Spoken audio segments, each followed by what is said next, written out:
All right, let me clear up a few things. First off, um, the metals, gold, silver especially, um, for the most part, this correction is natural. Price just got stretched way too far above the 200-day moving average, the long-term mean, and needed to correct. Now, there is an artificial component to this to some extent.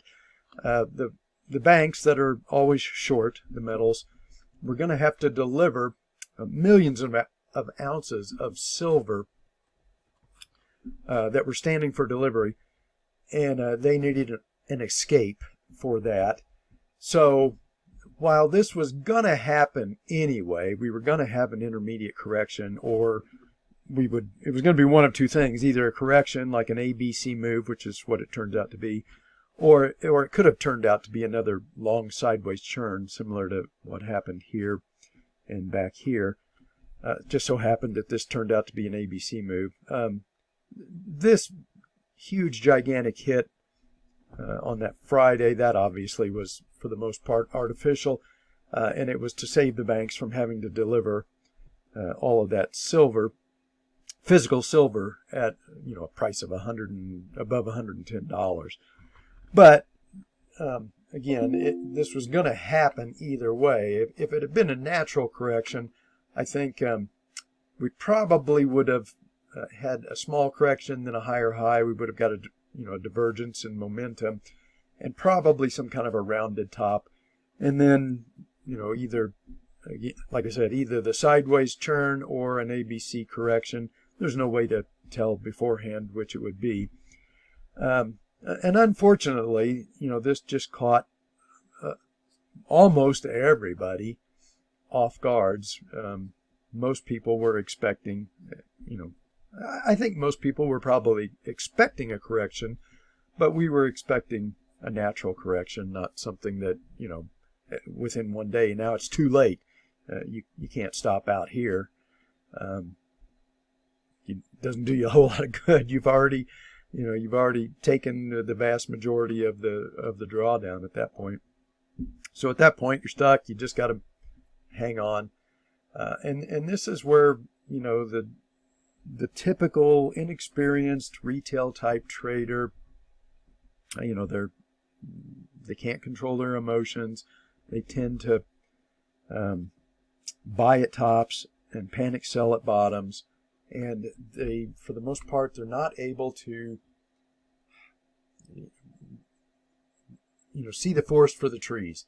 They almost never expand their chart to look at the big picture. And if you look at the big picture, and I've said this many times, the definition of a bull market is it makes higher highs. Any long trade in a bull market is going to be a winning trade, because the bull market will eventually correct your timing mistake. So it doesn't matter if you bought at the exact top right here. As long as you were long, and as long as you don't have a time constraint, then you're going to have a winning trade, because the bull market's going to go on to make higher highs until the bull market's over, and it's not over yet. We still have further to go. We haven't finished a true bubble phase yet. So this correction is just clearing that sentiment. Everybody got wildly bullish up here. We are in the process of clearing that sentiment, and that builds the fuel for the next leg up. All right, so this is what I mean by you could buy at the exact top and still make insane amounts of money in a bull market. This was the exact top of the 8-year cycle, and then if somebody had bought this, you would have had to weather the move down into an 8-year cycle low. That's a major multi-year cycle low. And for those of us that have physical, which I have had since I bought the majority of my physical gold at about $1,800. So we weathered all of this. And I suspect anybody that had physical, nobody ever even thought twice about their physical. They certainly didn't panic sell their physical at the bottom of this 8-year cycle low. And then now look where they're at. Just having patience, letting it work, those people have made, you know, almost 200% so far. Now, if you, let's say if you had a crystal ball and you could see from here to here, and you knew that in 2026 that gold was going to be, you know, testing $5,000, but your crystal ball didn't tell you, you know, what was going to happen in the middle, would you buy and hold right here knowing that by 2026 your gold is going to be at $5,000? Sure you would. You absolutely would. And then when gold gets into these corrections, you would not think twice about it, because you know in 2026 gold is going to be $5,000 and you're going to make a ton of money, and you won't be selling and incurring tax liabilities along the way that's going to be taking some of your profits away.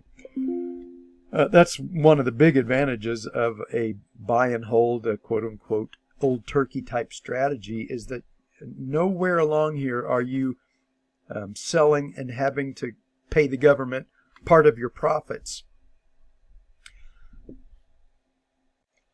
So, you know, a lot of people got really bearish, especially on X. Again, these are the typical inexperienced type traders, you know, emotional. They overtrade. They have their stops are too close.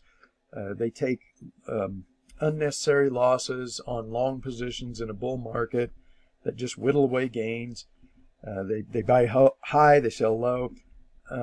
You know, those people saw this reversal and immediately assumed that the, you know, metals were going back down.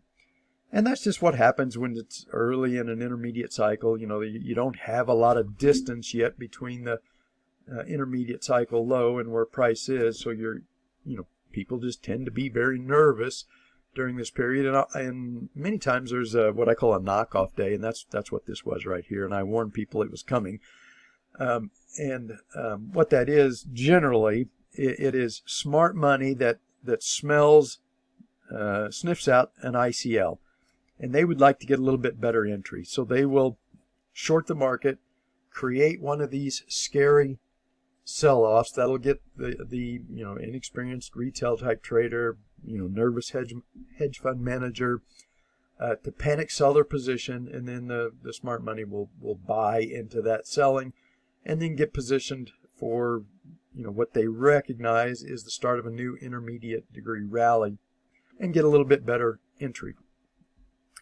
You know, I tried to explain to people yesterday that this was more than likely an indecision candle, not necessarily a reversal candle. And so far, that's exactly what's playing out. Gold did not have any follow through to the downside, and it's rallying here. Now, this yesterday's high corresponded with the 10-week moving average, and I do not think gold is going to get through that 10-week moving average this week. So I doubt that tomorrow gold's going to be able to get above this. It's just you know, the way these things play out. That's a resistance point when you're early in a new intermediate cycle. It'll usually take you know, the first week that 10-week moving average gets tested, which is kind of also the same thing as a 50-day moving average. Let me switch that over. You can kind of see. It'll usually take an attempt or two to get through it. So the 10-week moving average is just a little bit lower here, but I doubt that we're going to go through this on the first try, and I doubt that gold's going to get through the 50-day moving average on the first try, but it will. This is what happens during an intermediate degree correction, one that unfolds as an ABC move. Price does drop below the 50-day moving average, and usually it's far enough and long enough to turn the average back down, which is what has happened.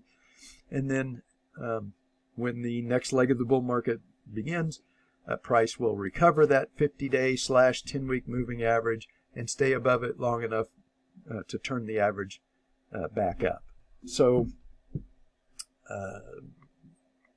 as of right now, this just looks like the typical early phase of a new intermediate cycle. These this phase is very hard for retail traders to hang on to their position. Again, they never zoom out to see the big picture. The big picture is this is from lower left to upper right, and that this is just another in a long series of intermediate degree corrections. We had one here. This was a sideways one. Another one here, again sideways, sideways, sideways. This was an 8-year cycle low. We had, intermediate corrections here. These are just typical. They reset sentiment and they prepare the market for the next leg up. This is no different. We haven't had any of the signs of a final secular bull market just yet. We need a much bigger parabolic move. We need the gold silver ratio to drop at least under 30, and I think it could be even as low as 15 to 1 to 25 to 1 before that's over, and that hasn't even come close yet. So we are not at the top, and everybody knows my targets. I think $10,000 gold during this before this bull market is over is going to be a piece of cake. But as you can see, it's not a piece of cake. Doesn't mean that it's going to be easy. There's going to be volatility. There's going to be, scary corrections along the way. There's been lots of them along the way. But we are still headed towards that ultimate target of 10,000. And we might even go above 10,000, especially due to, the decades of suppression that the metals have had to fight and finally break. I'll say again that this is just what happens when you're in the early phase of a new intermediate cycle advance. It's just very hard to hang on to positions for people that have trouble controlling their emotions. Don't bother to back out and look at the long-term bull market. So before I finish here, I will note that the SMT I'll be open for new subscriptions. I mean, this is when you should join, is when we've got an intermediate cycle low, here or in here or in here. This is when you should join the SMT and start getting on board, learn how to control your emotions, learn how to buy dips in a bull market. But of course, this is rarely when people do join the SMT. They join up here, when they're FOMOing in and they're afraid of missing out on the move. When they should have bought back here, 2 months later, that's when they want to buy. Nobody wants to buy, 1 or 2 weeks into the beginning of an intermediate cycle, but that's when you should be buying. That's the best time to be joining the SMT, so you can learn how to control your emotions and buy these dips and then ride the rallies, not get knocked off by inconsequential corrections along the way, and even an intermediate correction, which is scary, is still an inconsequential correction in an ongoing bull market, just like all the rest of these. So you've got to the end of April to decide if you want to get on board, and then the SMT will be closed like it was last year from all of summer, and I'll probably open. For sure, I'll open in December, maybe as early as October. We'll see. But you've got about 2/3 of the month left yet. If you want to do something different than before, instead of joining the SMT here after you've let 2 months go by and you're FOMOing in at the top, the time to join is when you're scared at a bottom, when it looks like price is going to keep going lower forever. But it doesn't. In a bull market, you get a bottom and then you start the next leg up, and all the signs are there that's what we have is a bottom right here, and we're starting the advancing phase of a new intermediate cycle.